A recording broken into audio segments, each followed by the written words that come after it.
What is going on? How is everybody doing today? Hope everybody is having a good week so far. Today in this episode, we're going to be talking about the LSU head coaching search, and then we're going to have one of my good friends on to do a head coaching carousel prediction. So we're going to go through all the jobs and predict them, and also the jobs that could potentially be open if this coaching carousel goes how a lot of us are kind of expecting. But before we get into that, let's talk about this Lane Kiffin saga that's been going on these past 2 days. So, LSU and Florida's fan bases have been kind of going at it. Now, all of a sudden, it was Ole Miss in Florida. Now it's LSU in Florida because Lane Kiffin's been flying around touring LSU and Florida. It was reported that his family was there. He seemed to be there. The Lane Kiffin sweepstakes right now, they're in full effect, as you can't tell. And guys are coming out of the airports taking pictures of the family getting off the planes in Baton Rouge and Gainesville. Flight trackers are being posted all over X, formerly Twitter, whatever you want to call it. Message boards are going crazy for both schools, plus Ole Miss. So actually all three schools. This is one of the wildest things I've ever seen in college football, and it's getting more intense as we come closer to a decision. Ole Miss fans are freaking out. LSU and Florida fans are freaking out. And now they're, like I said, they're going at it on all social media. It's just wild. So multiple reports came out saying that the Ole Miss AD wants a decision from Lane Kiffin before the Egg Bowl, which is on November 28th, day after Thanksgiving. And then Lane Kiffin goes on Pat McAfee's show and says that is false news, and that he was doing hot yoga with the Ole Miss AD that morning. So take take from that what you will. But that is kind of what you're supposed to go into the media and say. You have to use media skills that you learn as a head coach at a big SEC school and try your best to be respectful and avoid the situation to not throw your main school right now under the bus. And he's done that through the whole process, pretty much. All he ever says is, I love it here. He denies the questions, which is kind of worrisome to some Ole Miss fans because if you're going to stay, you would most likely just say you're going to stay. So he's definitely considering it. I think that's no doubt, and everybody knows that. When you have a job like Florida and Ole Miss open, or Florida and LSU, excuse me, open, then obviously you're going to consider it because it's a much bigger job at a more premier school. And that's nothing against Ole Miss. I think Ole Miss is a great school, and what Lane Kiffin has built there is insane. Like they're making a playoff push right now, and they're legitimate national championship contenders. Some could argue, but I believe so. So he's done a lot for the program, and I think that Ole Miss is definitely a top SEC school. But if you look back at the history and everything, it's still not where Florida and LSU is. And obviously, there's bigger money, there's bigger, deeper pockets at Florida and LSU. I don't even think Lane knows what he's doing right now or what he wants to do right now. Because, like I said, every time you ask him, he says he loves Ole Miss, loves it there, and they're focused on winning a national championship this year and focused on really just getting through the college football playoffs because they're more than likely in. Like, it's going to take some miracle, I wouldn't say miracle because I'm not hoping for it. It's going to take something wild for them to not make it in. But, you know, regardless if he leaves or stays, I don't think Ole Miss fans should really get too mad at him. I mean, I understand because that's your head coach, and he's built a culture here that nobody's really built at Ole Miss. And you do have to do what is best for you in the long run and what he thinks is best for him. And like I said, it's a rare opportunity for two jobs of this caliber to open up, especially at the same time in modern day college football like this, because who knows when these jobs might be open again? Because these are two programs that are looking to make a big splash. So when they make a big splash, there's a good chance that these coaches are there for the next 10, 20 years. I mean, that's just how it goes in college football. Once you find your guy, you find your guy. And there's nobody, there's no schools out there to snatch you from Ole Miss. Or, excuse me, I don't know why I keep saying Ole Miss. There's no schools out there to snatch you away from an LSU or a Florida. I think even if the Alabama job came open, you're not getting snatched away from those two schools. But I do think that we'll know something, a decision from Kiffin within the next week or this weekend or something. Before the bye weekends is what I'm predicting because they are having a bye week this week and then the Egg Bowl, which is the day after Thanksgiving next year. But maybe it's not even an announcement of where he's going to coach. Maybe it's just an announcement on if he's just leaving or staying. Because who knows? I think it's coming to a close, and then a lot of dominoes are going to fall or start to fall in the coaching carousel. So buckle up because it's about to be a wild ride. I will tell you that. So while we are on this Lane Kiffin news, I do want to go over the LSU head coaching search because it is very intriguing now, and a lot of people have no idea what is happening. So the first name, my dog's back there. If you're watching on YouTube, he's just climbing on the back of the couch right beside me. But anyways, back to the coaching search. So Lane Kiffin is obviously the first name. Obviously, Lane is the top choice here. We've seen it on social media. Everybody's going crazy as he and his family, as we just talked about, are rumored and later confirmed to be in Baton Rouge scouting things out, along with Kiffin's ex-wife, if that tells you anything about how far this is going, and along with Gainesville. So he's also in Gainesville as well. But this is a massive saga where three fan bases, Florida, LSU, and Ole Miss, have no idea what's going on. I think we do get a decision this week, like I just mentioned. I really do. But I obviously there's not too much to talk about because everybody kind of knows Lane Kiffin if you're watching this video and how premier of a coach he is and that he is the top head coaching target for all of these schools right now, especially the ones like LSU and Florida who are most likely to get him. So obviously, that's the first name. Another one that's very intriguing to me, which has really ramped up these past 2 days as this whole Kiffin saga has been going on, is Kenny Dillingham.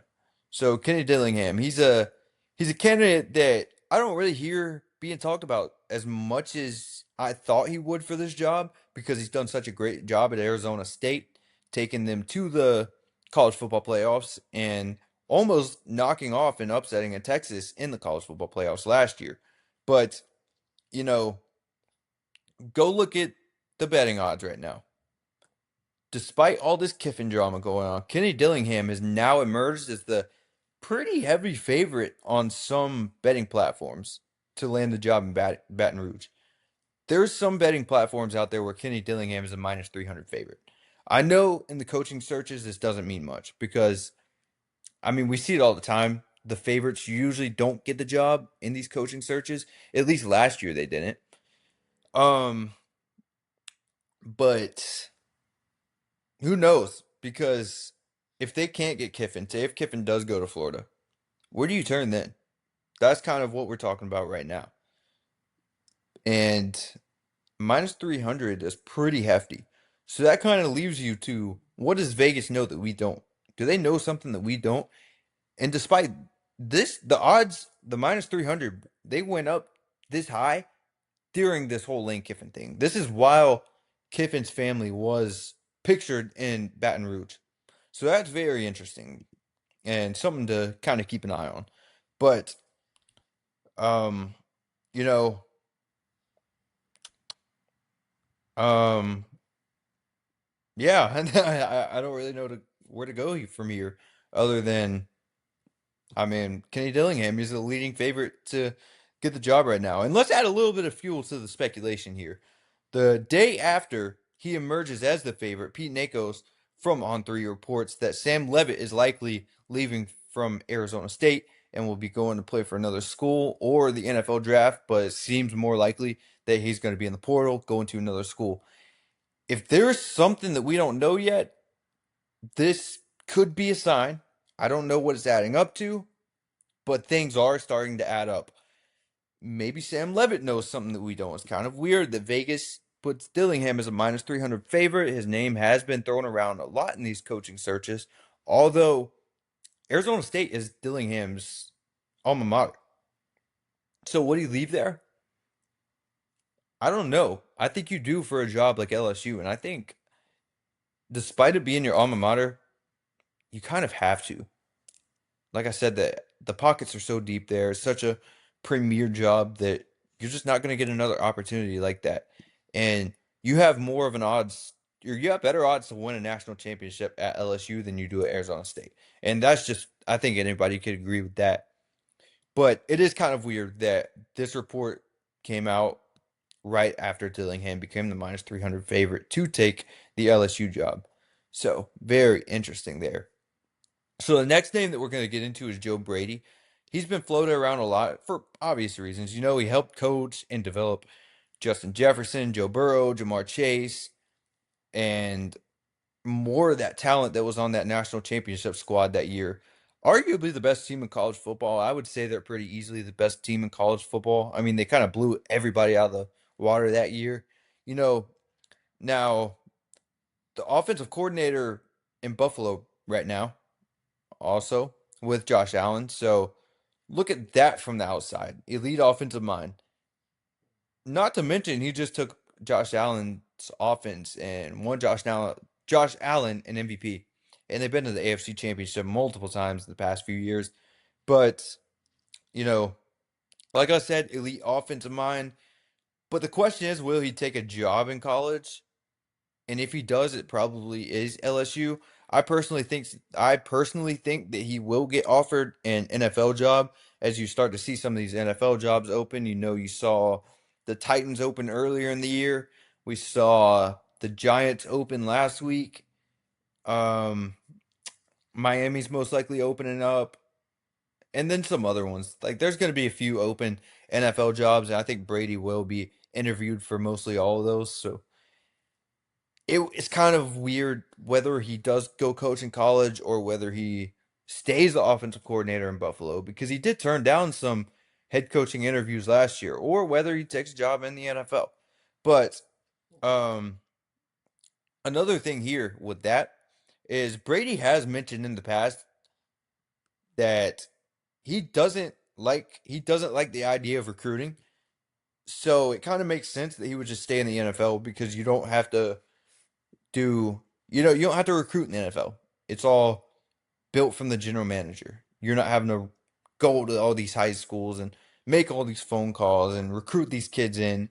Just use your salary cap and go out there and buy the guys in the NFL. And you don't really have to handle any of the roster movement. Just go out there and coach the roster that's given to you. But if he does take a college job, like I said, it's LSU because he has LSU ties.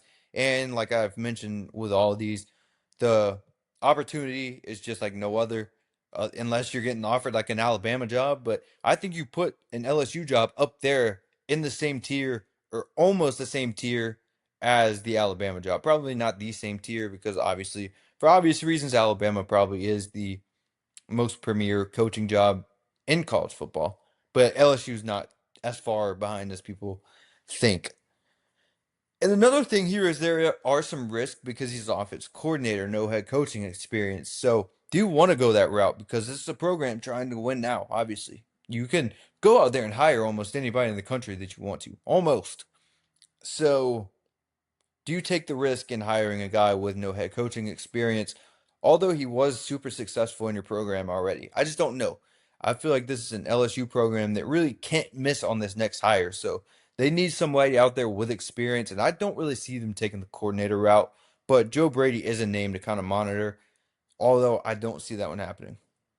Another one that I can see happening, but he is tied to some other jobs as well, is Eli Drinkwitz.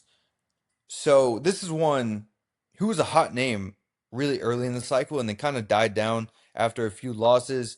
You know, he lost his starting quarterback, Bo Perbula. Sorry, tongue twister. I don't know. I don't know why I have trouble saying his name.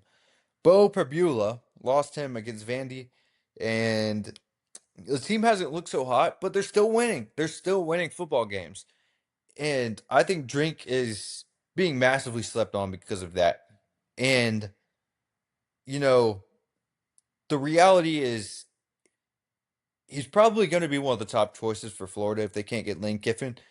So if LSU can't get Lane, I've heard Penn State is also tied to Eli Drinkwitz. Don't know how much truth there is to that. I've personally heard that Penn State is between two head coaches right now, which I'll make a separate video about or talk about on another podcast. But, Drinkwitz, he's a guy that can come into LSU. You kind of question the fit because he's not that Southern guy.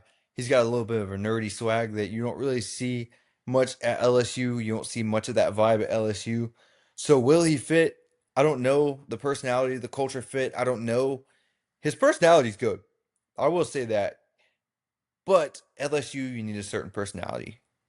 And that's why Brian Kelly got fired. You know, the culture, it just wasn't a good culture fit for Brian Kelly, and it led to not much success there. But you know, like I said, Drink, he can come in and win you football games though. That's what you want to do, isn't it? Like that's the goal. He's done more with less than a lot of coaches have in the SEC, and that's something that not many people are mentioning, in my opinion. I think he could come in and recruit very well because he's done that at Missouri. You look back, he's gotten 5 stars at Missouri, he's gotten 4 stars, he's gotten just talent that Missouri has not gotten in the past. Like, if it wasn't Drink there, Luther Burden probably most likely doesn't end up at Mizzou last year. So just imagine what he could do with more resources at LSU. Not to mention he uses the portal very well. And I think that if you get a guy that uses the portal really good in this modern day college football era, you are at LSU, you're set because obviously that's going to be one of the hot spots. Everybody wants to go play for the LSU Tigers. And that's just the truth. So another one, this one's very interesting, is Marcus Freeman. I know if Notre Dame fans are watching this, they're going to hate me. They're absolutely going to hate me saying this and even mentioning this name. But you have to think there is a possibility in some realm. You know, this is kind of like the Lincoln Riley to USC or even Brian Kelly to LSU last year type situation where, you know, a coach that you would never really expect to leave a school, a big school goes out there and makes a big splash to bring him in. And that's what we saw last year with Lincoln and USC, and even or not last year, a few years ago with Lincoln Riley and USC and Brian Kelly and LSU. And I do think that Marcus Freeman is one of the better coaches in college football. And I think there's no argument to that. I think that most people could agree there. And he's most likely, outside of Kiffin, the top candidate for all of these coaching jobs. But there has been rumors that he's turned down the Penn State job when they've offered it. He's turned down the Florida job when they have offered it. But think about this. LSU has at least called. There's no doubt that LSU has at least called and checked in on it. You've heard not a single report saying that Marcus Freeman has denied the LSU job. Who knows? If Notre Dame goes out and loses pretty early in the playoffs, if they make, not assuming they do make the playoffs, then maybe we have a little situation on our hand there. Also, Marcus Freeman's name is also tied to some NFL jobs out there, and with more opening, I expect his name to be floated around even more. I do think he would take an NFL job. I think he should stay in college for a little bit longer because I think he will eventually be an NFL coach. If not an NFL coach, he'll be one of the top tier college coaches in college football, like he kind of already is. But, you know, like I said, LSU, they're one of the top 3 to 5 jobs in the country with a deep background of winning culture. It's a rare opportunity, and you know, this is open, and it might not be open again for a long time. So I wouldn't be shocked if he takes it after the season, maybe before the season. I don't know. I know he loves it at Notre Dame. If they don't get Lane Kiffin, I would have to think that they go all in on Marcus Freeman because where else do you go? Where else do you go? If you fire a Brian Kelly and you're looking for that big splash and you can't get Lane Kiffin, I don't think the big splash is Eli Drinkwitz. I don't think the big splash is Joe Brady. I don't think the big splash is Kenny Dillingham. And that's not saying that these guys can't come in and succeed because I think Dillingham would be a great coach at LSU. Joe Brady, there's some questions there. I think he would be a good coach at some places. I don't know about LSU quite yet. Could he recruit there? Absolutely. Will he be a good head coach there? I don't know yet. Eli Drinkowitz, good head coach there, not the biggest splash. Marcus Freeman, I think that's big. That's massive for obvious reasons. So that'll kind of do my little bit of due diligence and what I've kind of heard from the LSU head coaching search and from the LSU coaching hot board, I would say. So stay tuned for more updates on that because I do think we will get a Lane Kiffin decision here pretty soon. Who knows where that goes? So no head coaching search today. No head coaching search predictions today. We couldn't get Brian off in time. Couldn't get off of work in time. But I do want to go over this Sam Leavitt situation before we head out. So it broke yesterday that Sam Leavitt, this was reported by On3. Here's the article, or here's the caption. It's Arizona State quarterback Sam Leavitt returned to the program in 2026 is doubtful. Leavitt's camp is actively shopping him at a high level for bigger NIL deals at potentially other schools in college football. And we've seen this a lot in the new era of college football. Kids have good seasons at these smaller schools. They go out, they get a ton of money from a bigger school. They go and they can compete for a national championship. They can go out and improve their draft stock. This is a guy he had some first round draft stock hype. He's dealt with a lot of injuries this year, as well as the whole team. His one of his receivers, Jordan Tyson, he's probably going top 10 in the draft. Most likely, he's the number one receiver in the class, according to most people. Um, Levitt's a guy who took Arizona State to the playoffs. Him and Kenny Dillingham. They almost went out and upset Texas in the college football playoffs, so they were right there. They were right on the brink of advancing to the next round when nobody had any hopes for them going into the season. But this is just, like I mentioned earlier, this is so weird being that the whole Kenny Dillingham to LSU minus 300 betting odds, and then this comes out. I don't know, man. I don't know. But I will tell you one thing. If this is officially announced and his name is sitting in that transfer portal on the papers, then a lot of teams in the country are going to be after him. I'll name a few. I think Vanderbilt's going to go after him. I think Miami's going to go after him. I think Ole Miss is going to go after him, whether Kiffin is there or not. If maybe wherever Kiffin goes, maybe Kiffin goes after him, whether it's at LSU, whether it's at Florida, whether he stays at Ole Miss. We don't know. I think that Levitt would benefit heavily from going to a Kiffin-led offense. Alabama makes some sense. Maybe that sounds crazy, but Alabama really does make some sense. Kalen DeBoer, some fans might be saying he's fighting for his job. I don't believe that. I think they're sticking with DeBoer. I think DeBoer's a great coach. Maybe he's not the right fit for Alabama. We don't know. We don't know. Still more to come. But the leash over there is short too, so maybe he is fighting for his job, or maybe he thinks he's fighting for his job. Ty Simpson's probably leaving, and he's probably going to be one of the top quarterbacks drafted this year. You're stuck with Austin Mack. Do you trust Austin Mack to start yet? I think you go out and get Sam Leavitt because if you get Sam Leavitt on this Alabama squad, you can go contend for a national championship right now. That's my opinion. So I think they'll be in on him. Some other schools, Tennessee in the Heupel offense, they're losing Joey Aguilar. If he can't get more eligibility, he's probably most likely just going pro. That's like a dream fit for Levitt and Heupel. We've seen look at what he did with Joey Aguilar.